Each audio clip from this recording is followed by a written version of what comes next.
Hi అండి. Welcome to our channel Shivareddy Pagadala. ఫైనల్గా 2 కొత్త జిల్లాలు ప్రకటించేసినట్లే. ఒకటి మార్కాపురం, 2 పోలవరం.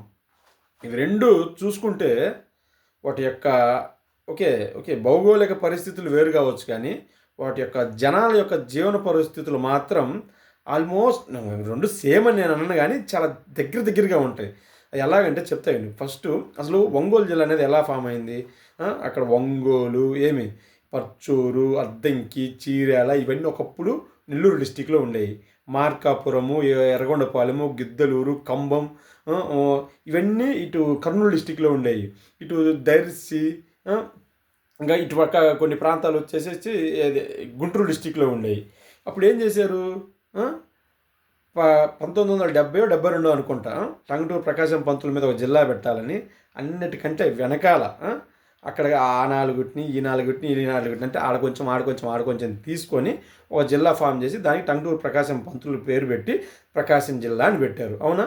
పెట్టారు, బాగానే ఉంది. చూసుకుంటే ఇప్పుడు ఒంగోలు వాళ్ళ యొక్క జీవనశైలి, వాళ్ళ యొక్క మాట తీరు ఒకలా ఉంటుంది. మార్కాపురం, ఎర్రగొండపాలెం వీళ్ళ యొక్క జీవనశైలి, వీళ్ళ మాట తీరు ఒకలా ఉంటాయి. ఇప్పుడు మళ్ళీ అటు ఇంకా దర్శి అటువైపు పైన పెట్టుకుంటే వాళ్ళకి వాటర్ కెనాల్స్ ఉన్నాయి, అన్నీ ఉన్నాయి. వాళ్ళ యొక్క పరిస్థితులు ఇంకొకలా ఉంటాయి. 3 రకాలు ఉంటాయి జిల్లాలో. సో ఫైనల్గా ఈ మార్కాపురం, ఈ పశ్చిమ ప్రకాశం వరకు ఒక జిల్లాగా కావాలని చాలా రోజులు అనుకుంటున్నారు. కరువు ప్రాంతం కాబట్టి ఆ కరువు ప్రాంతాలైన ఎర్రగొండపాలెం, గిద్దలూరు, కనిగిరి, మార్కాపురం ఈ 4 నియోజకవర్గాలను ఒక జిల్లాగా ప్రకటించారు. బాగానే ఉంది. అప్పుడు మళ్ళీ ఇప్పుడు పోలవరం చూసుకున్నాం. పోలవరం కూడా అప్పుడు ఆయన చెప్పినట్లే ముప్పు ప్రాంతాల్లో ఉండే మండలాలకన్నీ, అల్లూరు సీతారాం జిల్లాలో ఉండే కొన్ని మండలాలు, రంపచోడవరం నియోజకవర్గంలో ఉండే కొన్ని మండలాలు అన్నిటిని తీసుకొచ్చి ఒక 12, 13 మండలాలు ఎన్నో ఒక చిన్న పోలవరం జిల్లా అని ప్రకటించి రంపచోడవరంని కేంద్రంగా ప్రకటించారు. అక్కడ చూసుకుంటే వాళ్ళు కూడా అందరూ ఏజెన్సీ ఏరియా జనాలే, గిరిజనులు, వెనకబడినోళ్ళు. ఇక్కడ ఈ మార్కాపురం జిల్లాలో కొంతమంది గిరిజనులు, వెనకబడినోళ్ళు ఉన్నప్పటికీ అందరూ కాదు, కానీ అక్కడ అందరూ మెజారిటీ గిరిజనులు ఉన్నారనమాట. అక్కడ పెద్ద అభివృద్ధి లేదు, ఇక్కడ పెద్ద అభివృద్ధి లేదు.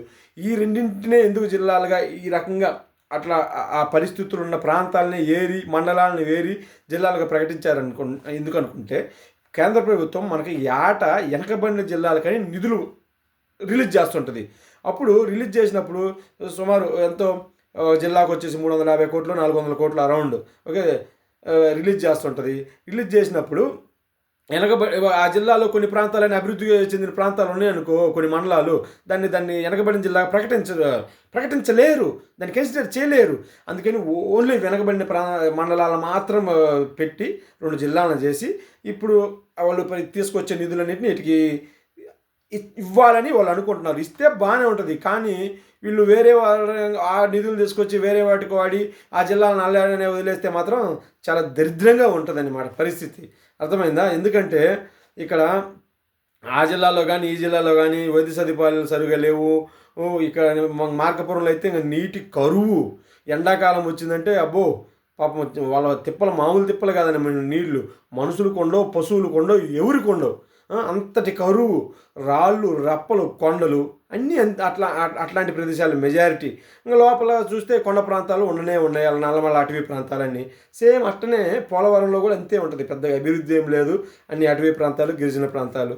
దయచేసి నేను ఈ గవర్నమెంట్ కోరేది ఏంటంటే, మీరు ప్రకటించినారు, బాగానే ఉంది.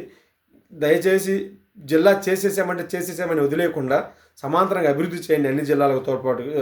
చూసుకుంటే ఈ కృష్ణా, గుంటూరు ఇవన్నీ జిల్లాలు ఎలా అభివృద్ధి చెందున్నాయి, ఆ జిల్లాలు ఎలా ఉన్నాయి, మీరు అభివృద్ధి చేస్తారనుకుంటూ థ్యాంక్ యూ.